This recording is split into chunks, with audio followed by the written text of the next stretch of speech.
The Laura N. Dowsett Award was created in 1982 to honor a sustaining member personifying the ideals of the Junior League.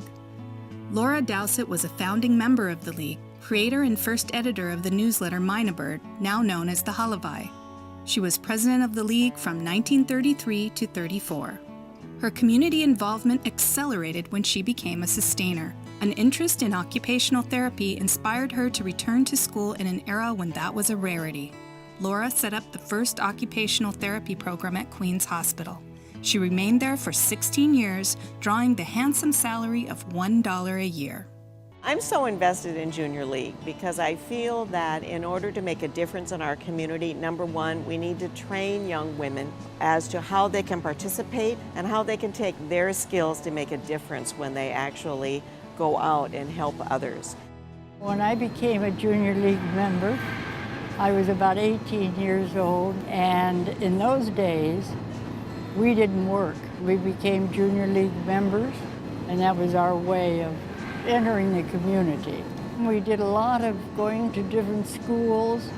We would put on a little play for the children. I got to know Laura in 1960. She really inspired me to take on a project that maybe I couldn't do and get it done. We started what we called Malama Manoa.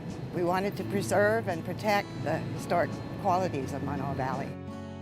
Well, I think Laura Dowsett taught me that women can speak out and be heard. And she made a big difference in our community. When she became a sustainer, she went back to school and got her occupational training certificate and started the Queens Hospital OT program. How inspiring. She was a dynamic woman, and it was such a pleasure to know her. The League really helped me a great deal to stand up, speak out, advocate, make a difference. This was a project which was a therapeutic preschool. My husband brought it to us. He, as a child psychiatrist, saw many disturbed children of preschool age who could not participate in preschool very well because they were so disturbed. We ended up working with the Salvation Army. It was a joint venture, I guess you'd say, between the League and Salvation Army. Well, it taught me all kinds of things. One of the things was Robert's Rules of Order, for example. I ended up not only being the first woman, but ended up being chairman of the board and chairman of the foundation. My most favorite experience was when a friend of mine named Lynn Malakea and I co-chaired the youth project for the symphony. And this, believe it or not, meant that we put 47,000 school children per year in the HIC, the concert hall, to listen to symphonies for the first time in most of their lives. In my provisional year, I was approached to do Auction 80, and I said, well, I don't know if I can do that. And I've never done anything like that before, and they said, well, don't worry. You know, you've got the whole Junior League behind you.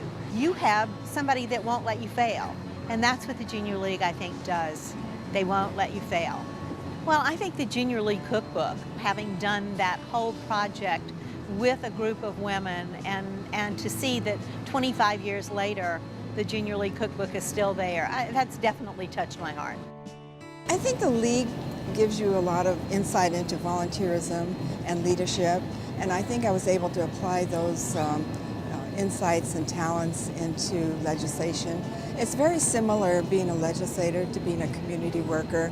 You don't think about the money, you think of the greater good for the community and how it will help, who it will help, how much it will cost, all the realities. The Junior League is critical to the future. It trains our future leaders. They become good citizens, they become involved, and that's exactly what we need for tomorrow.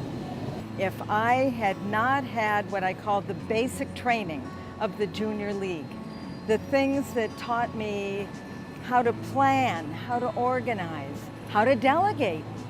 And one word that before my Junior League training, I had never even heard of, and that's the word advocacy. I found myself thrust into advocacy on a national level thanks to the Junior League. And so from then thinking about organizing a group like MAD did not seem that daunting. And the rest is history. I think it's important for society to understand the value of trained volunteers, though, so that we get the young people into the Junior League to get that training and then go out into the bigger nonprofit society to use that training. We need our nonprofits, and the best way to help the nonprofits is to get trained. So right out of the starting gate, you can help, and you can help effectively because you are trained.